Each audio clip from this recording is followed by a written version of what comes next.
When I came to the meeting tonight, I wasn't quite sure what I was coming to. When I came through the door, I was left in no doubt at all. It was entitled Jesus and Muhammad, and thank you for putting Jesus first. I'm sure you'll accept that you did not put the case for Christianity as a Christian would put it. I'm sure you would, and that I can understand in an audience of this kind of already persuaded towards the Muslim way of thinking. Indeed, I would say that I, as an individual, would respect the Quran.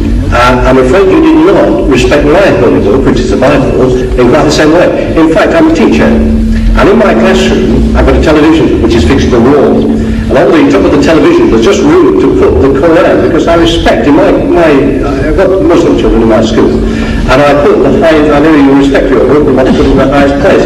So I do that, I put it in the highest place.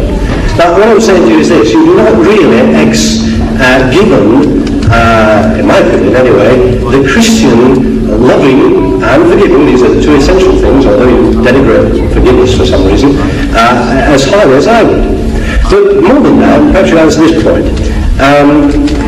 Muhammad, you talked a lot about Jesus, you talked a lot about our holy book. We're not talking much about Muhammad, or indeed the Quran too much, that's the missionary aspect of it.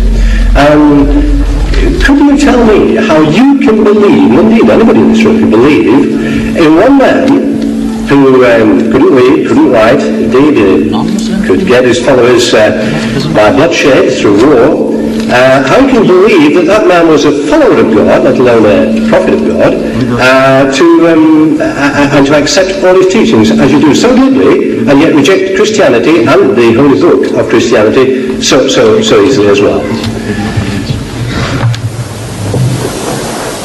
You see, you have thrown in so many things in this little contribution of yours, that how can we believe in a man who was illiterate and who by bloodshed, who had spread his faith, converted the people. Now, with regards to the man being unlearned, this is a fulfillment of the prophecy in your book, a fulfillment. The book of Isaiah, chapter 29, verse 12. It says there, and the book is given to him that is not learned. The book, please. The book is given to him that is not learned, saying, read. And he says, I am not learned. Now, if you look for in the religious history of man, in the Bible, you will never find an occasion where any prophet of God, when given the message of God, he says, I'm not learned.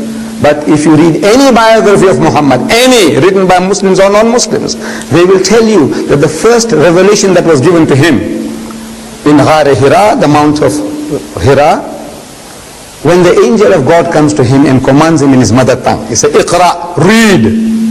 And Muhammad says, Ma ana biqari'in. He said, I'm not learned. So the angel of God commands him a second time, Iqra, read. And again he says, Ma ana biqari'in. He said, I'm not learned. For the third time the angel of God embraces him hard and he says, Iqra bismi rabbika alladhi khalaq. Now he grasps the message that what he was required to do was to repeat. Because this Arabic word Iqra means to read, to recite, to rehearse, to repeat. And he repeats the words as they were given to him. Iqra bismi rabbika alladhi khalaq. Read in the name of thy Lord and Cherisher who created. Khalaq al-insana min alaq. So he who created man from a mere clot of congealed blood.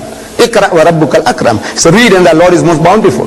So he says Iqra wa rabbuka al-akram. So allazi allama bil kalam. So he who taught the use of the pen. So he says allazi allama bil kalam. So allama al-insana ma lam ya'lam. Taught man that which he knew not. The very fact that the man is unlearned is a proof that this book is a book of God. You